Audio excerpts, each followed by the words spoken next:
And welcome to all of our listeners and viewers around the country and around the world. Iran's powerful Guardian Council has admitted that voting irregularities took place in at least 50 cities and that the number of votes cast exceeded the number of voters by a difference of as many as 3 million ballots. But the head of the Guardian Council also insisted the discrepancies were not against Iranian law and countered charges that similar irregularities had occurred in 170 voting districts. Meanwhile, Iran's foreign ministry has accused Western governments of undermining Iran's stability by backing protesters. Reformist presidential hopeful Mir Hussein Mousavi has called for another round of big street protests after a brutal crackdown this weekend. Iranian state media reports that between 10 and 19 people were killed in clashes Saturday. One of those killed was an unarmed young woman named Neda Sultan, who was reportedly watching the protest with her father when she was shot by a member of the Basij. Graphic video of her death is circulating over the internet, and authorities have reportedly canceled memorial services for her at a mosque. Iranian state radio reports 457 people were arrested on Saturday. According to Reporters Without Borders, some 24 journalists and bloggers have been arrested since the protests began over a week ago, including, most recently, Newsweek reporter and filmmaker Mazyar Bahari, a Canadian citizen. This weekend's clashes with security forces followed the Supreme Leader Ayatollah Khamenei's stark warning Friday that demonstrators would face consequences if they continued to protest election results.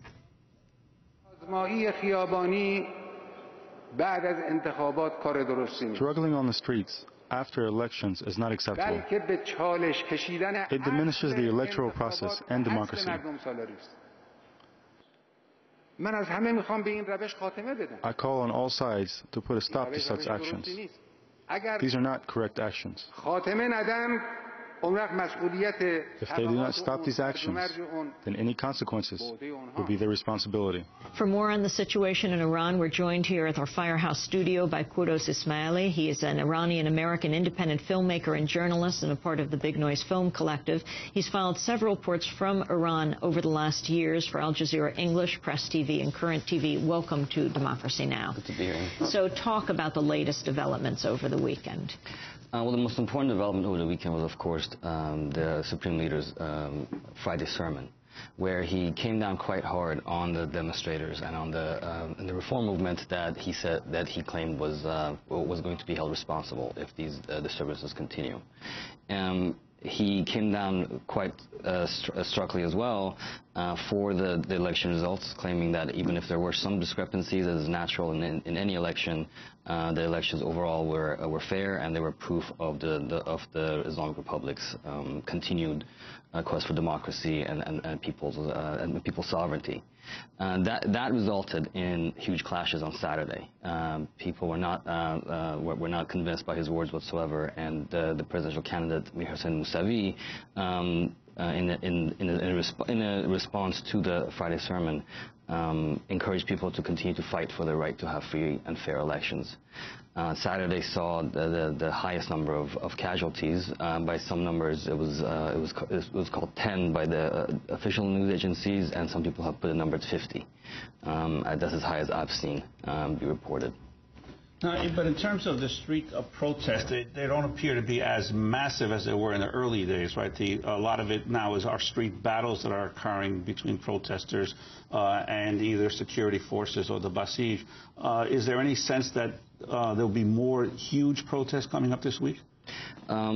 Well, on Saturday, the reason why the protests were not huge is because the security forces did a very good job of dividing the people who were trying to gather together at the Revolution Square, which is a place where usually these demonstrations happen. So it was an effective use of the military and the paramilitary forces that divided the crowds, and it dwindled into a riot situation. Talk about the killings. Well, the killings, the official news agencies have said that at least 7 were killed on that day. And the word is that the majority of the killing is being done by the Basij, by the paramilitary group that is ununiformed and that has been within the Islamic Republic ever since the days of the Iran-Iraq War in the early 80s. By my accounts and by people who I've spoken to in the streets, the way that the killings have happened have been through knives, largely. which means basically that the Basij, which has lost its arms, a few years ago they asked the Basij to turn in their guns. So people know that the Basij carry knives and other form of ammunition with them, and that is the way the majority of the killings have happened. The famous killing, the killing that has become most sort of renowned across the world, has been with Neda Soltani, who was killed by a sniper. And that could very well have been a Basij who had not turned in his guns, or it could have been done by... This is the young woman. The young woman who was there with her father watching what was happening. Yes. That could very well have been the official, the uniformed military forces in Iran. Is there any indication, there is some reports that there may be a rift developing between the regular army forces and the Basij or the other paramilitaries? Right. From what there are rumors, and none of those have been confirmed, and no one that I've talked to has said that. During the demonstration the past week, there were instances where the demonstrators, who had done a very good job of protecting the police, they would disarm the police when the police would come to attack them, but they would protect them. And there was this affinity that the crowd quickly made with the police. And there were stories that the police and the uniformed military was at certain points protecting the demonstrators from the ununiformed or the Basij forces that might have attacked them. So that did happen, and there were eyewitnesses that I spoke to that actually saw that. As far as the formal rift within the military, that has not been talked about yet. The formal rift right now is coming down within the leadership of the Islamic Republic. The way that the supreme leader has called for calm and called for everyone to accept the results of the elections has not been accepted by the leaders of the reform movement, and they continue to lobby and within each other and to speak out openly about the elections not being fair, and basically defying the supreme leaders' call for accepting the results. What about this, the Guardian Council saying for the first time there may have been irregularities in the voting? I think what's going to happen in the following weeks, the Guardian Council and the leadership of the Islamic Republic is going to put out more and more numbers that they're going to try to calm down the protesters, to say, yes, we see that there were problems, we're going to look into them, just please let's all look at this within a legal framework.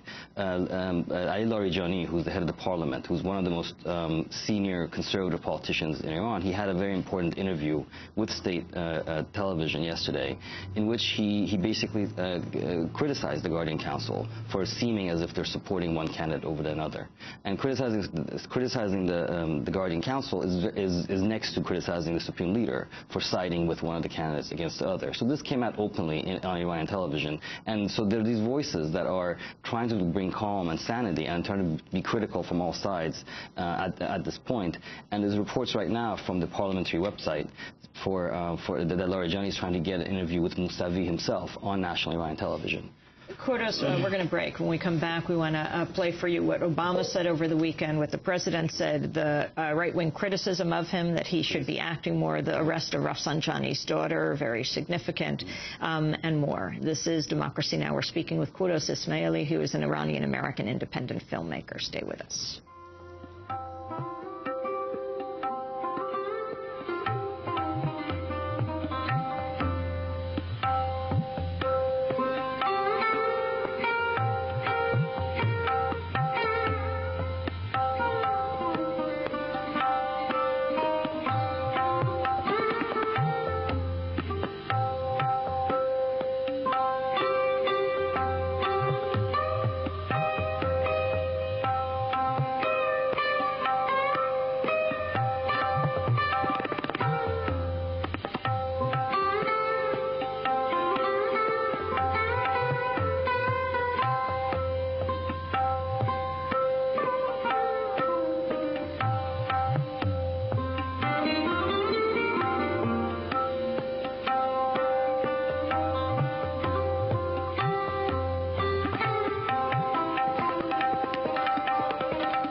The master Indian musician Ali Akbar Khan died at the age of 87. He played a pivotal role in introducing Western audiences to Indian music. You can go to our website at democracynow.org to see the video of this great musician.